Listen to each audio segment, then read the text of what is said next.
G'day everyone, welcome to Baggers Unfiltered 26. I'm your host Henry and you are... Louis from the Perth Blue Baggers pod and Carlton Flaggers. And today, we're reviewing a heart attack, a shit show, a lucky win, a scrape over the line sort of thing. But there is positives to come out of it. We got 4 points. We got to run with it now. Tom Lynch sort of basically just carried the ship. Mm-hmm. You know, it generally, if it wasn't for him missing 7 of them goals, we lose.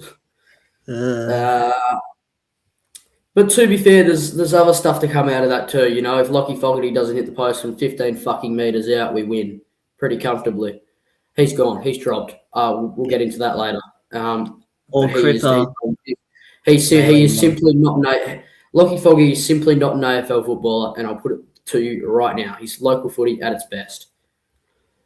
I simply don't know why he's still on an AFL list. He's catching strays, and it's a minute 23 into the pod. All right, let's actually review this game. We'll review the very little positives that came out of it, the 15,000 heart attacks that came out of it, and quite a few negatives that came out of it. I'm actually going to go first. Go for it. I'm fuming. I'm not fuming, and I'm not going to go off my chops today because there's no point. Carlton give you very little. I'm going to give you very little. Man, I actually went to the game, so thanks to Dad and one of my, well, basically just thanks to Dad because he drove the whole way. We went up. We saw a win. It was... it's hard to explain. It was different. It was really different to be there, to see a win. Most of all, to see what's actually happened to the Carlton Football Club in real life. It's rough. It's rough to see. It's yuck. It's a really rough sort of 2 hours that you sit there and you just watch Carlton. First quarter, you know, we came out blitzing and we were on. And you just know that's what it's going to be like most weeks with Carlton. You're going to come out and you're going to be destroying. You just got to keep that up. And you do that for the first half, and then you decide to fuck off. But we'll get into that in about 2 minutes. But that first half, elite. It always is. It always is elite. It's really good. There's pressure. There's movement. And I'm about here with, you know, up here is when we're back. Up here or down here is when, you know, righto, there's a chance. There's a possibility that Carlton could potentially blow out this game. But fuck me. I don't mean to swear a lot in this pod. I do it a lot. That's what podcasts are about. You know, not all the time you're going to have a swear on a rant. But Jesus fucking Christ. You are a joke of a football club. You are a step below. You are below average. You are me in maths. You are me in English. We're below average. We're in trouble. That third quarter, you just got... Generally, you were held by the arm. Held, you know. And it was just, let's run around in a circle and let's pretend like we're doing something because we got 100,000 members and a fuck ton of money. You bastards. My hopes were about here. They increased in that second quarter. Halftime, like saying to myself, you know what? We're on today. Just like the Tilted Towers. You bastards. Every single week. Louis, you're a good stats man and you'll get into the stats, but this is beyond a joke. The fact that it was frustrating too because Richmond were kicking the end that we were, and you could just see every little thing that Lewis Young did. I'll speak a bit about Harry Dean. He did play an impressive game. but there is definitely something that you have to do there. Okay. So essentially, I'll talk about my thoughts after the game. I genuinely thought that it was a loss. No, I was not feeling proud whatsoever. Come the next day, I was thinking, thank goodness we actually won. And then once going through some of the players' performances and whatnot, it does alleviate the overall feeling, I guess. But it wasn't a good win. Certainly wasn't comprehensive. Best way to describe it, as you said, was lucky. I think many fans can all admit it was lucky. Tom Lynch, obviously, best around. The thing is, Louis, there's actually fans that are taking this game as a good win. There is generally fans out there that think that was impressive and that, we held them to not many goals and that, well done, Carlton. And you'll go on Facebook and you'll scroll through some of the comments and you'll see a 50-year-old dudes thinking it's great, and then you'll see a 67-year-old grandma thinking, that's fantastic from Carlton. Go the Blue Boys, and all this sort of stuff. And then you'll go onto Instagram, you'll say, and you'll read comments, that's my Blue Boys. Well done, Blue Boys. And you look, I just gets to a point, if that's on my post, I'm deleting it. That's embarrassing. Didn't even do a full-time post because there was just, well, one, I was in front of 80,000 people at the G, and two, I was in front of 80,000 people at the G, and I got no time. So that was the most shambling, shaming, sort of predicted, read your mind sort of thing. And I just knew when Richmond kicked that first goal in the first 2 minutes of the third, I was like, yeah, we're done. It's trouble. And lucky enough, we weren't actually done. And it's thanks to all the senior guys stepping up like they always do. Whenever we need to rely on someone, it's the senior guys. It's Walsh, it's Cripps, it's Weathering. And that's how it's been for just nearly a decade since Walsh has been in the league. Holy shit. Well, yeah, Walsh, a decade this year. No, 2 years. So 8 years of let's just turn to our senior players and our best players and hopefully they can get the job done. And that's how it is every single week.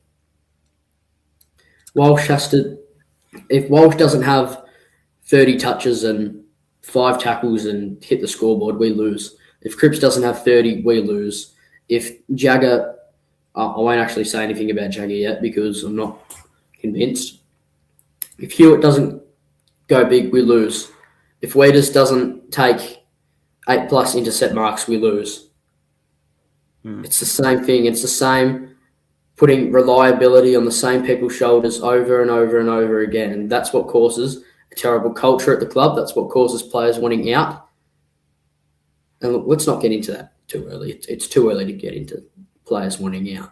But it's also a stage where you absolutely need to pull the finger out and you need to say to yourself, there needs to be a coach like Michael Voss that needs to say to the players that this is unacceptable. It's not up to par. It's shocking. It's not disappointing and we're on to next week. It's never that. It's not.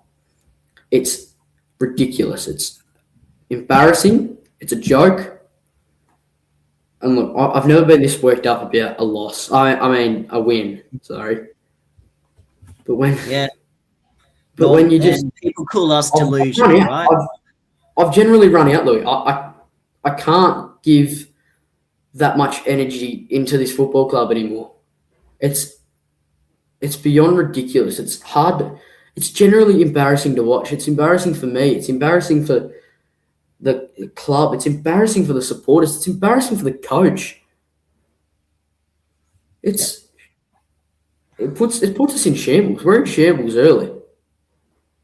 We kicked one goal in that second half, and all thanks to Zach Williams, who I thought did his Achilles at some stage and then was back 10 minutes later.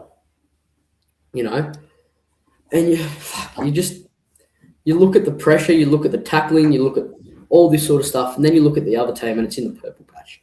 Because once teams are shifting gears on the Carlton Football Club, we're done. We're gone. Game over. Yep, and we're considered delusional fans. Yes, because of my username and whatever, but seriously, I'm not that naive as some of the supporters out there. Those that were cheering after the win, that's pretty embarrassing. I was. If I was there, I'd be sitting in my seat, would have left straight away. I know what I was doing on the TV. I was just staring at it blankly. I was with some family. They were celebrating, but not me. If you were celebrating that win, you are naive. Take a look at the stats. There's no sugarcoating it.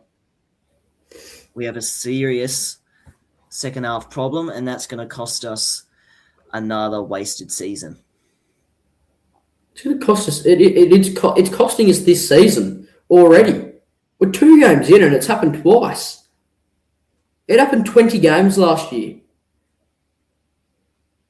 You know. Yeah.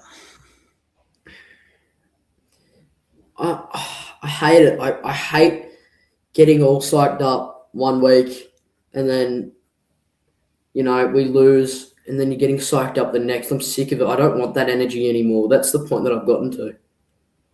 I don't want the energy to, and the adrenaline rush to, Carlton are back. We've got to win this week. We're going to win this week. Everything's got to be on the line this week. I don't want that anymore. I want the truth. I want to see a football club that's going to go out there. It's going to play 4-quarter football. I couldn't give a shit if we lose by, under 20 points. If I see a 4-quarter effort with more than, at least 5 goals in the second half, well done. You've done well. You've competed. There's competition there. You haven't let a club run away from you. If there was another quarter in that game, I think Richmond drill us. I think it's done. I think, even if you had another 10 minutes, I think Richmond blow us away. I think it's a 20-point margin. And I know I just said, if you keep it under 20 points, it'll be good. But not when teams are kicking bags of 5 in 1 quarter and then just going to accelerate. And then you can't catch up. And you're on the back foot for the rest of the game. Yeah. Well, what was I going to say? I'll tell you what, we're reviewing this like it's a loss because it is, right? We're not going to gain anything from it. The players know that there's no confidence. Surely they're not as naive as some of the fans. Perhaps let's get into some stats to say what happened, basically. And this is why this is the thing. This is, even with these stats, I'm still not convinced. I never will be convinced. I'm not convinced with Cripps. I'm still not convinced with him. Yes, he had a good game. Goal kicking was atrocious. I got a video of it. He was 20 metres out on a slight angle, and he booted to beat me, and I was 50,000 metres away from him. Yep. Walsh, I didn't actually see a lot of Walsh, but apparently I did well. I didn't think.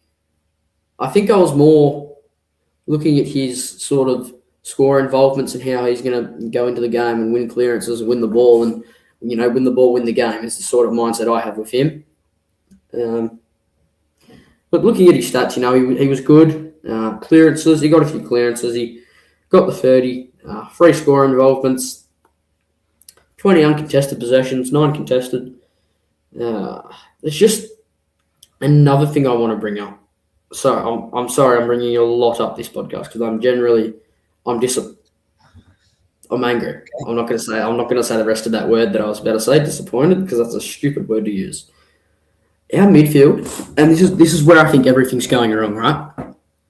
Cripps 20 handballs, Jagger Smith 19 handballs, Walsh 17 handballs, Hewitt 15 handballs.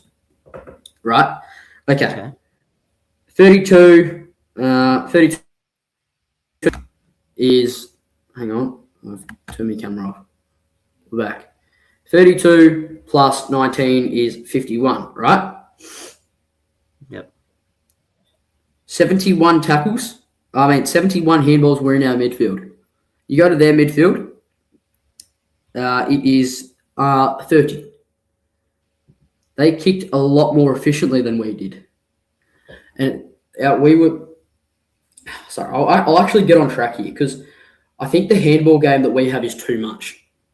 You get the ball outside 50. There is 5 players around you, 6 players around you, different clubs, our midfield versus their midfield. Let's say it's 8 people. You're trying to basically get out of an obstacle course. When you've got players that can spread out onto wings, you got, as I said, you've got 4 midfielders in one little circle. Sort of imagine it. 2 players, or 3 players it should be, spread out, kick the ball to one of them, and then all of a sudden you've got 2 people running towards the forward line, and then you've got the forwards ready to pounce. But no, we don't do that, Louis, because that'd be too easy for Carlton. What we do is there's 4 people, and we handball it to one, and then we handball it to another, and then we handball it back to the other person, and then we might decide to, let's do a fancy handball underneath their legs. Shit. Turnover. Oh, shit, now we're running back to Richmond's forward line. We're in trouble now. Bang. Goal. There's too much handball in our game. There's not enough getting it on the boot. There's not enough run. There's not enough drive. And even when we do get it on the boot, it's still shit. It's generally still shocking. I think the only person that actually hit a target was Matt Carroll for the whole night, and he actually got 1 vote from me because he was elite. Fair enough. Well, it's so embarrassing, man.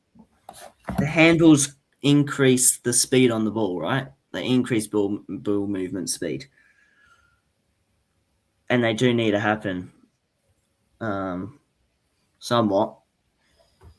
But I guess once you get on the outside, you do need to obviously kick it and make use of that kick. But, we have severe kicking issues, especially under pressure.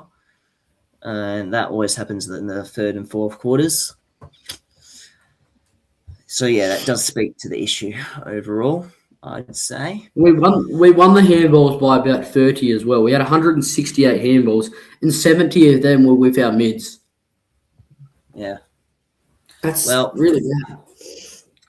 Let me go into some more stats. Richmond won the free kicks. I know nobody can say free kick Carlton. Yeah, okay. Yes. Let me speak, please. Sorry, Louis. Once I got stats in my mind, I don't want to think about them. We had a 27-point lead at halftime, and obviously that slipped. So Richmond overall, after the plus 16 inside 50s, plus 22 marks. The only thing that differentiated between us and them was that we went at a 22% goal efficiency versus their 15%. So I guess we can take that out of the game, but 22% doesn't cut it. Most teams are at 30 or 40%. That would be a good margin. So only 1 goal in the entire second half. That took us 55 minutes to get one. It came 6 minutes left into the last quarter. It did come kind of clutch from Zach Williams, so kudos to him. But it's obviously the same 2025 collapses. And then also, let's not go over it. We were inaccurate as well. We kicked 10 goals, 15. You need to convert at least 5 more of those. In fact, there was times in the 3rd quarter where we could have not sealed, but put pressure back on them after they got a bit of a run. That was that Fogarty miss, I think, and also was a culprit there. So if we had hit back at them, you never know. It might have saved us a bit. He's not an AFL He's not an AFL player. He's really not. Who? Foggy, yeah. Fogarty. Yes. Looking ahead, though, we have a bye, so it gives us 17 days to figure out what the heck is wrong with our second halves. I will delve into what I think it is. Obviously, I think I've stated it so many bloody times over the last year and a bit that it's a mental problem, mental fragility, I'd label it. And it's quite linked to our contest response. So one of our biggest concerns is how we mentally respond after losing like the initial contest. When the opposition wins the ball at stoppage or ground ball, we tend to panic, collapse around the contest, we get sucked in instead of holding structure. That therefore allows easy overlap handballs and exits on the outside. And then it quickly turns into opposition territory, especially with Richmond, who having good young speed, and I think also Sydney last week. So Richmond capitalised on this, finished with 16 plus inside 50s, as I said before. Despite us winning clearances overall, we only won clearances overall because we dominated the first half. They would have got more clearances in the second half, that's for sure. A lot of people seem to say it's a tactical problem. That could be true, but I think it's also like a player issue problem. So composure and belief when the momentum swings is what's hampering us at the moment. So instead of resetting and trusting the system, we overcommit to the ball, which leaves space behind. That's why second half fade outs keep happening. Once teams get a run, we struggle to regain control structurally and mentally. It's a pattern we saw in 2025, and it has to be corrected. Simples.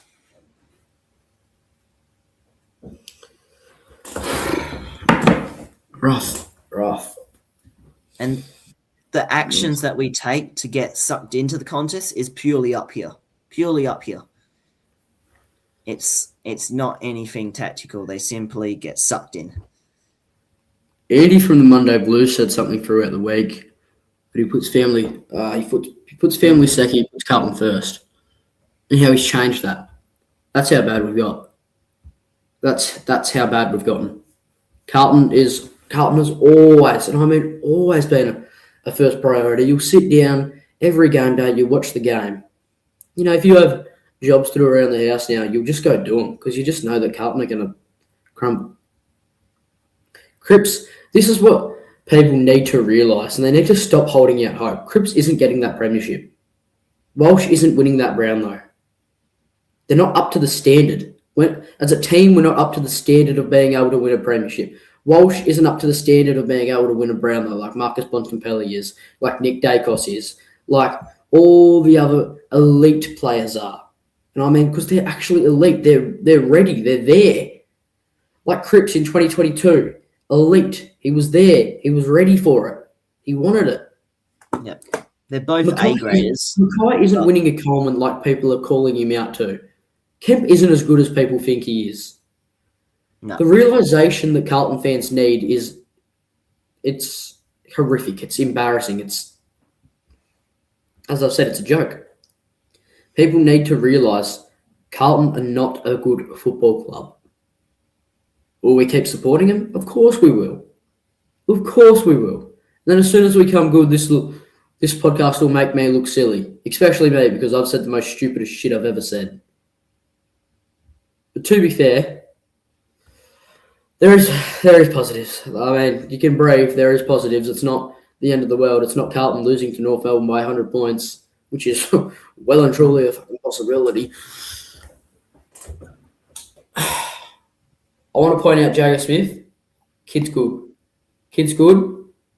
There's one thing that's wrong with him is under pressure, crumbles like the rest of the Carlton Football Club. But especially Jagger. Like, I sound like an idiot right now because he's in his second game. But as soon as pressure is put on him in an actual game, it's crumble. I think that's a bit premature to have that sentiment. Yeah. Two games in. Sorry. Yeah, I get it, but like you see, Harry Dean's also 2 games in, but he absorbs pressure really well. He likes pressure. He But will. they're different positions and different people. Yeah, but like, he's it's hard to put into context because he's obviously such a smaller bloke, and I think he's, I wouldn't say intimidated, but he just looks like he's just not. Yeah, I don't know. Well, He hasn't got the I'd, biggest. I'd argue defenders perform better under pressure because obviously that's when they're most in need. When pressure's not on, they might be less likely to actually do their best. Like, oh, it's all good. We can concede that goal, blah blah blah. But for midfielders, they have to constantly replenish towards with territory. So I think he still has that drive. That you saw some of his second efforts. That's not from a player that doesn't care. He genuinely wants to prove himself. And I haven't. This is the thing. I haven't said that he doesn't care. I haven't said any of that. I haven't said that he's a terrible footballer. I'm just pointing out something that he's probably, in my opinion, needs improving on, and that's absorbing a little bit more pressure than what he is at the moment. Well, don't they all? Don't they all? I fucking hate this football club. Honestly, Say that about all of them. Piece of shit. This is a shit podcast at the moment. This is everything shit. The shit football club, man. Yeah. Well, thanks for listening to a bit of a rant. For a while, we go into player stats. Let's go into player stats. That will lighten things up. Okay. I really do. I really hate this club. I'll do it. Yeah. So it said talked about Samos, talked about Jagger, Cripper. Yeah, it's good apart from his missed goals. Pito, I think he's been our he's been our highest rated player 2 times in a row, according to AFL player ratings. So he's making a difference. No need for TDK there. Mitch McGovern experiment seemed to work early on. He managed to kick 2 goals. I'm liking what I'm seeing from Ollie Florent. He looks quite a stable figure in the back line. So that's positive.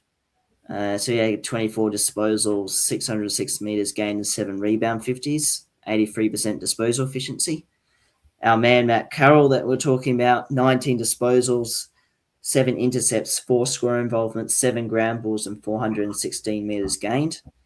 That's better than what Sard would produce at the moment, I'd say.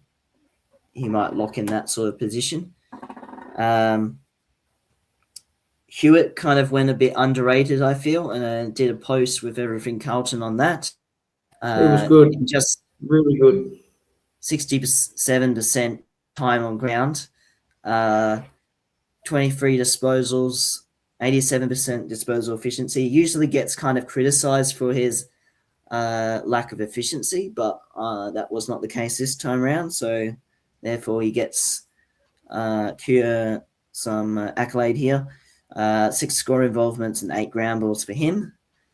And then we've also had Wiedering. So while I think he should have gone on Lynch rather than Lewis Young, he still kept his opponent to little to no impact and managed to get the most intercepts in the team, 8 intercepts. He only had 9 disposals, but he was used primarily as an interceptor, which we do want to see.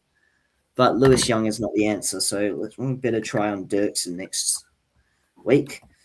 And he had 13 1%ers. That's quite large. And 4 rebound 50s, 2 intercept marks. I think those are all of the players of note there. Yeah. Any fan questions to do? We had one from Snapper. It's a statement. Okay. Let me get it up.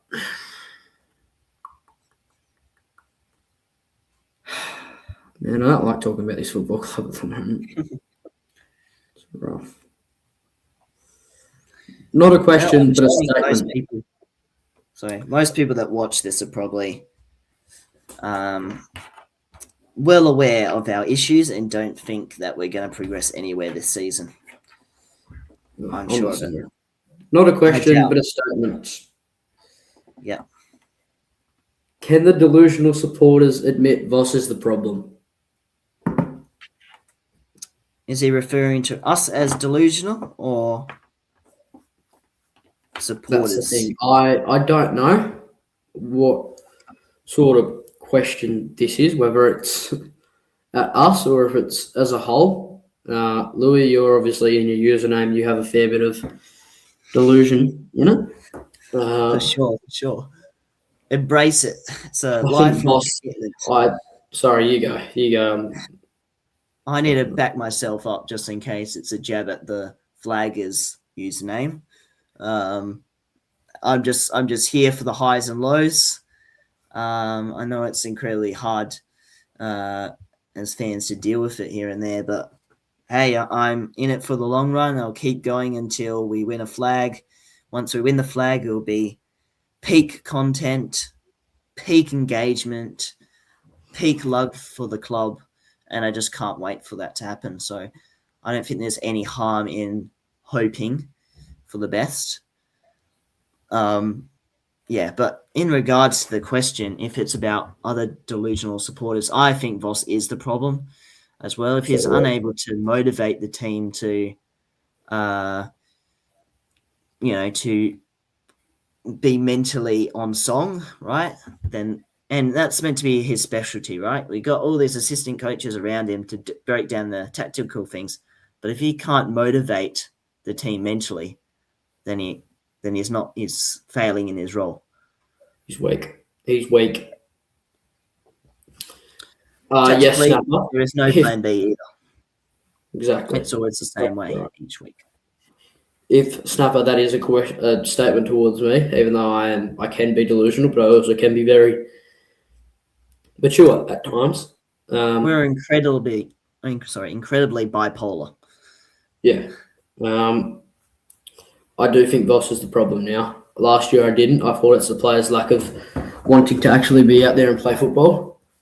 But now it's, as you said, Louis, it's Voss not being able to mentally encourage them, mentally be there. After a game, it's always we're disappointed. It's never. I say it all the time. I don't need to say it again, and I won't say it again because it's got to a point. What about when he smiles during his press conferences? Yeah. He takes it as a complete joke. He just laughs at the reporters. Well, I think his general coaching role is a joke. I think him as a Carlton coach is a joke. He's there for shits and giggles. He enjoys his job, which is good, sure. Maybe he enjoys his job. But sometimes you have to have no life, like the Freo coach. And the money, of course. But he probably gets a heck of a lot of money for coaching Carlton. But the Freo coach, Justin Longmire, said, I have no life. I have no fun in my life. Yeah, I have no fun in my life. That's the reality of coaching, and if you're not in it for the premiership success, then you can't coach. Oh, man, it's true. But you know what? Kudos to him for enjoying footy.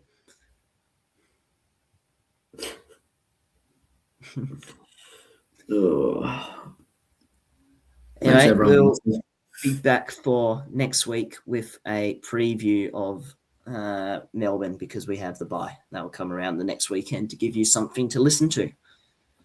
Hopefully with a guest. I'm 92% sure. Yeah, so you don't have to listen to our boring and unmotivated voices every week. True. All right. Thanks everyone for listening. Sorry there was obviously just a down podcast. I'm feeling down personally, just about the foot. Not over the football club, but just everything with Carlton. Oh, that is the whole football club. But one last thing, we do have a little bit to cheer about. It was a good weekend. So Carlton won. Yes, I know it was all lucky and whatever. Collingwood lost. Essendon lost. Kerno kicked 0 goals. St Kilda lost. Kerno. There you go. Focus on the positives there. Oh, no, I'm getting us demonetised. I'm not allowed to say that word on here. Okay. Shit. I'll text you after this podcast. Thanks, everyone, for listening. But yeah, as Louis said, it wasn't all bad. You know, Collingwood lose, Essendon lose, bloody Richmond lose. You know, Kerno's shit. Carlton have a bye, so that's probably good that we don't have to suffer another week of watching the second half played out. All criticism from media outlets too, because I'm sick Exactly. of that popping up on my feed every damn minute. I'm the exact same as you. I'm so sick to death of seeing Kane Corns rip into Carlton literally every week. Yeah. So it's ridiculous. Anyway, thanks everyone. Like, subscribe, follow us on Please, Instagram. please subscribe. We have struggled Easy. a lot, and I mean a lot lately with people being engaged. Please subscribe. Yeah. I'll buy you a cookie from the canteen. Cheers. Not the baggers.